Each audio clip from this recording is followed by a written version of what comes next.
You're listening to the newest episode of Life Equals Choices, Choices Equal Life, with your host, Kim Olver. This is Kim, and welcome to the 32nd episode of Life Equals Choices, Choices Equal Life. Today I want to begin the conversation about creating a need-satisfying environment in school or work, because the process is the same in both locations. When you're a teacher or leader, one of the most important parts of your job is creating a need-satisfying environment for your students or workers, as the teacher or leader and the school or work environment. When your students and employees have ample opportunity to get their needs met in their respective environments, they'll be happier and better learners and producers. Additionally, the fact that your needs also need to be met is important in creating the culture. If you create a culture where your students or your workers can meet their needs, but you neglect to also set it up so you can meet yours, you'll be an unhappy teacher or leader, making the environment less satisfying for you and the others in it. When a problem does arise, and it sometimes will, it's best to not focus on the problematic behavior, but rather the unmet need that underlies that behavior. When students and workers have responsible ways to get their needs met within their environment, they won't have to create less responsible ways that often need to be addressed by you.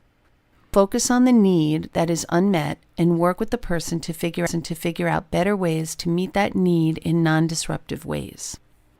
This works for yourself, too. If you're feeling frustrated and out of sorts, it's helpful to run through your own needs to see if one or more are being compromised or frustrated.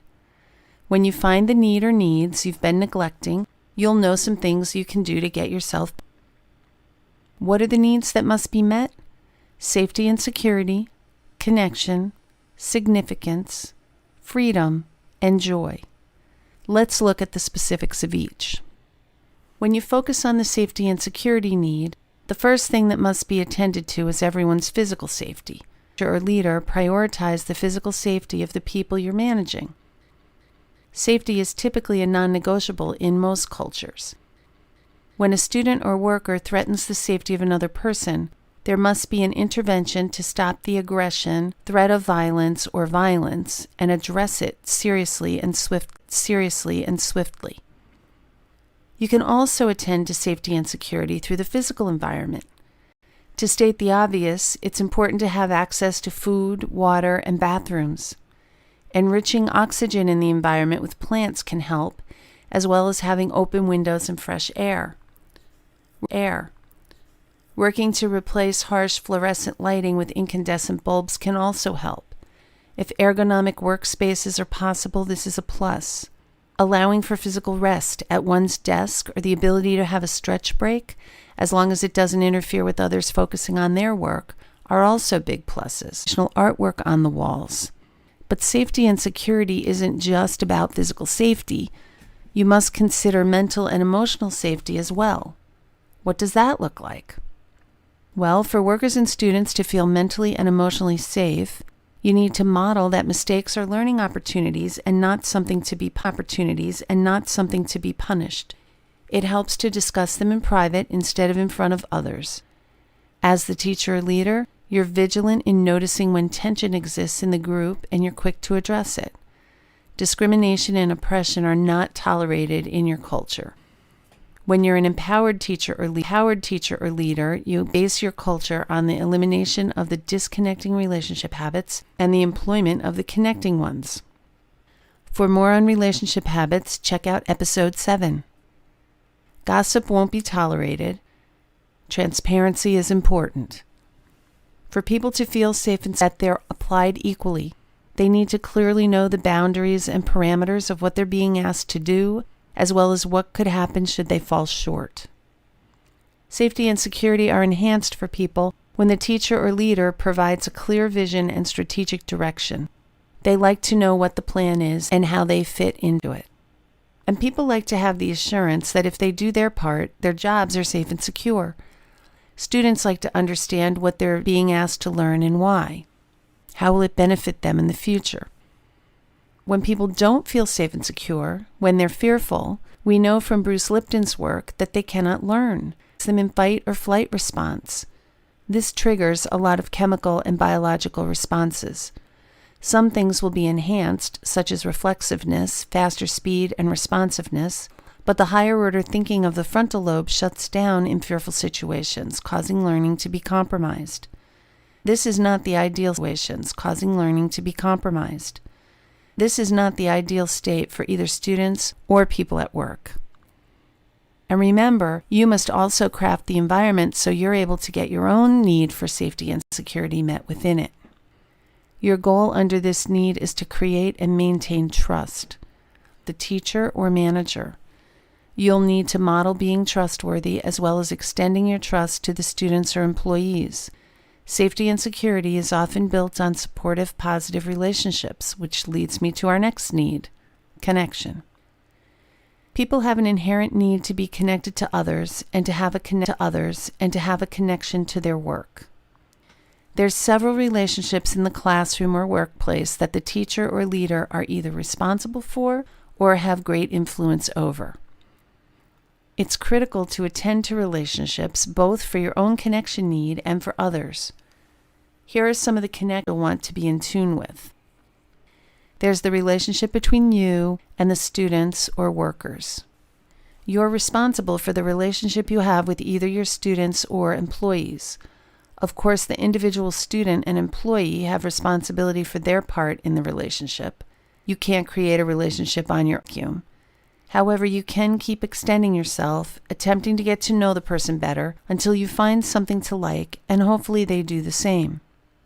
You're looking for things you might have in common, noticing the energy of the person, if they seem upset or troubled by something or in good spirits, focusing on their strengths, and when necessary, providing them with information that can help them do their assignment or job even better. If you know about things the person cares about, be sure to occasionally ask about those things. Names are important. Find out what people like to be called and address them by the name they prefer. Relationship is the root of all influence, and you want to be sure to build positive ones so you'll have the opportunity to influence your students and employees in positive directions. You may think the way to get people to work hard is by controlling them with a strict hand, but this will rarely reap the results you hope for.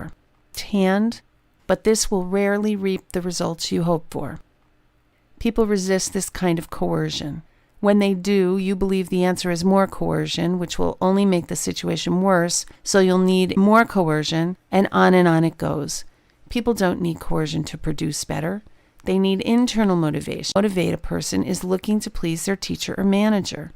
If they like you, they'll care what you think of them and their work. For people with a high need for connection, it's important to provide opportunities for them to work in small cooperative teams or groups. Having class or work group meetings is an important way to provide the opportunity for everyone to have the chance to speak on a given topic. The mores of the meeting include listening to input from everyone, even if that input is simply to say, I have nothing more to say on the topic. It fosters diversity and inclusion. Then there's the relationship between students or employees. You'll also want to foster positive, supportive relationships between and among them. When the people in the learning or work environment are cooperative instead of competitive, positive things will happen. They'll be able to work independently or in teams without tension and personality conflicts. You'll not have to spend your precious time managing conflict between students or workers. It does require time, skill, and commitment to create a culture of getting along with one another in the community, but it's well worth the effort on the back end. The empowered teacher and leader knows that fostering relationships between people is done through getting to know you activities and team building. When people have opportunities to genuinely get to know one another, the environment will be such that people don't want to hurt others, and on those rare occasions when it happens, there will be others who will step up and defend the injured party. Relationship is through the expectation of the use of the connecting relationship habits of listening, supporting, encouraging, trusting, respecting, accepting, and negotiating differences.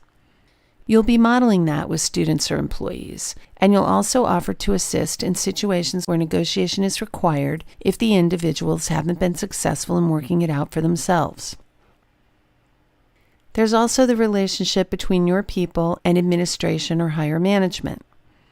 As a teacher, you want to help your students foster healthy relationships with other teachers and administration.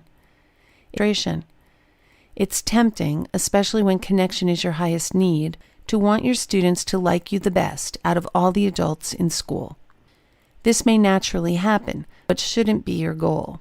Your goal should be to help foster as many positive, healthy, quality relationships for each student as you can, so that if you're not available one day for whatever reason, your students have multiple other people to turn to.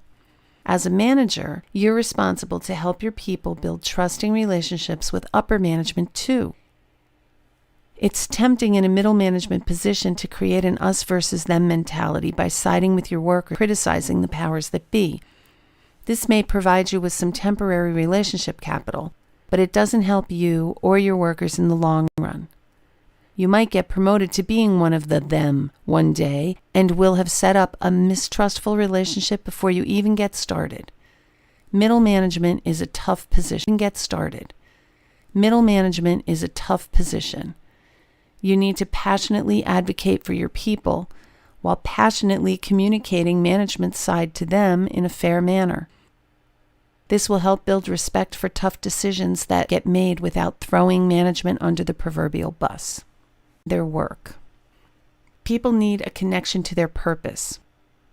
When you ask people to do something, don't just rely on the relationship capital you've accumulated, because when you do, without attending to the connection to purpose, at some point that relationship capital will run out.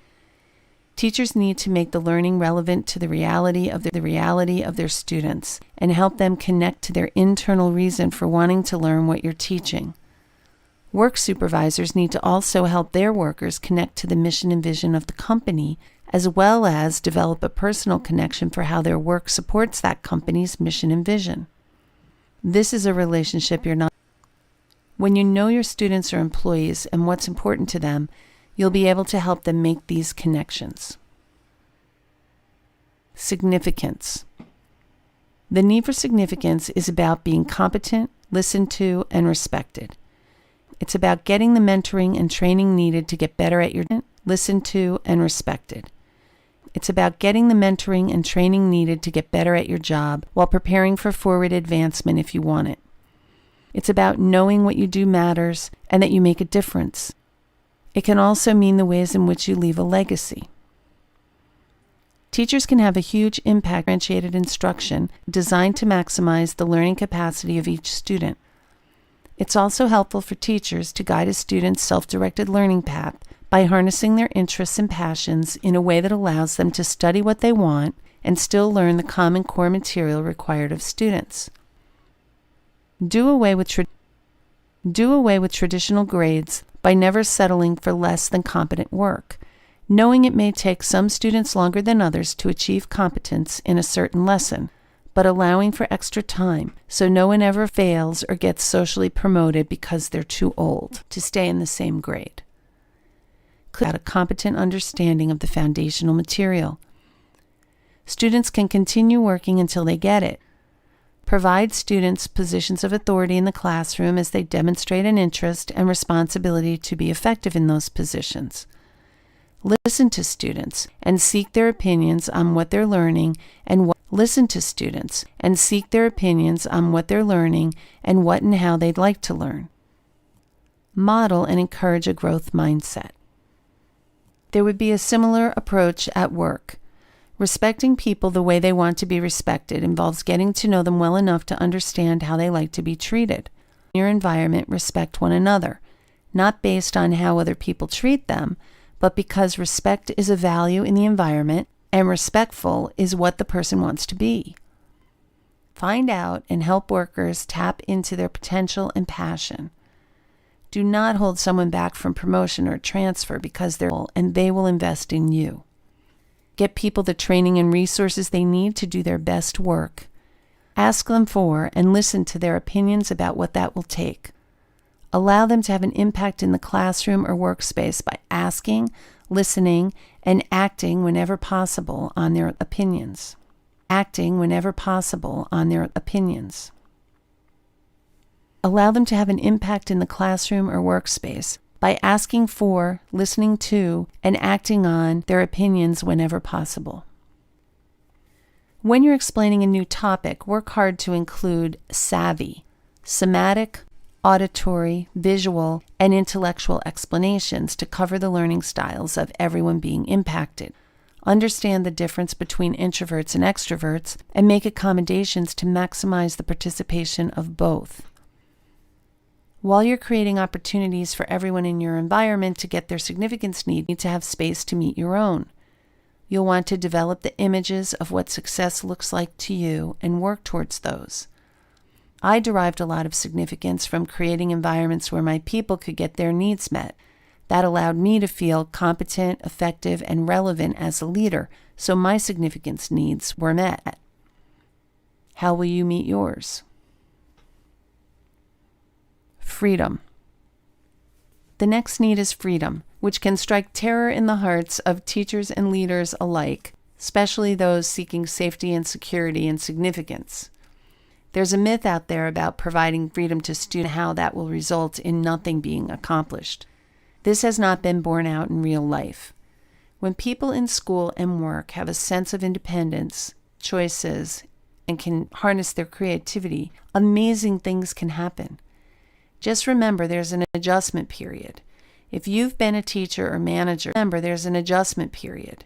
If you've been a teacher or manager that's been rather controlling and you decide to loosen that control, there will be an adjustment period when people go a little crazy, pushing the limits to see what they can do.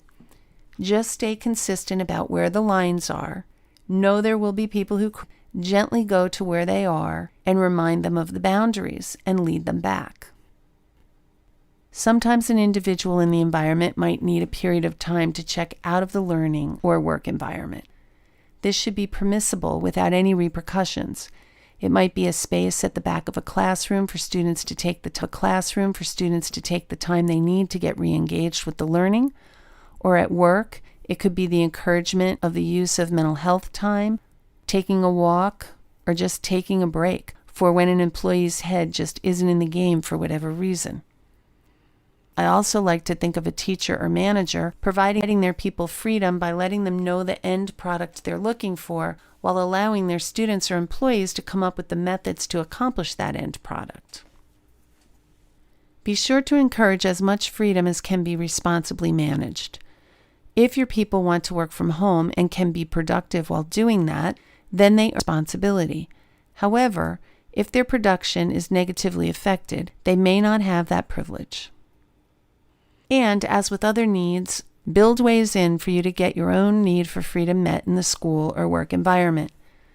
This can be accomplished by going home for lunch or eating quietly at your desk with no one else around. You can model freedom by doing things your own way and questioning the status quo. The final need is the need for joy, and it has 3 possible avenues to pursue depending upon how a person defines joy, or it could be any combination of 2 or all 3 of them. People derive joy from the wild and crazy kind of joy that can be categorized as play. Others experience joy in quiet, relaxing pursuits, and there are others who gain joy through discovery learning. As a teacher or manager, you want to be sure you have opportunities in place for all 3 types of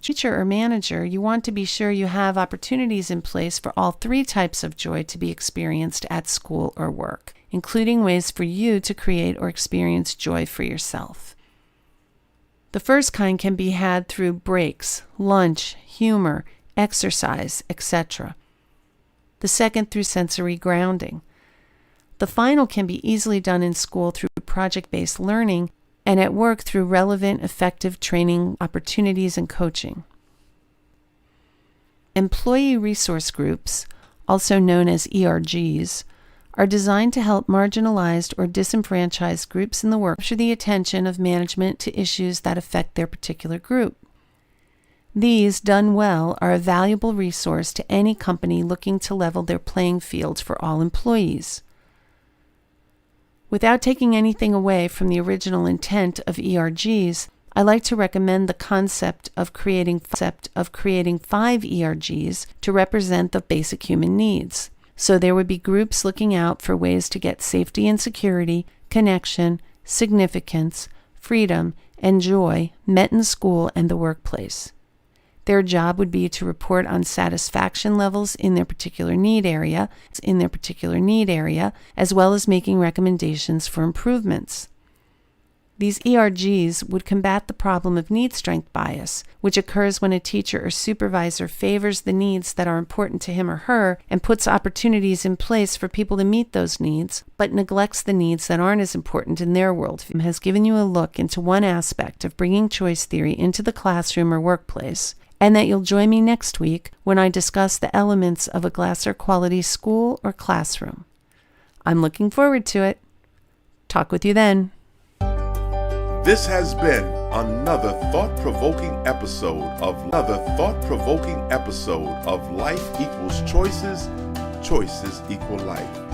To listen to past episodes, please visit our website at www.therelationshipcenter.biz/podcast and remember to subscribe.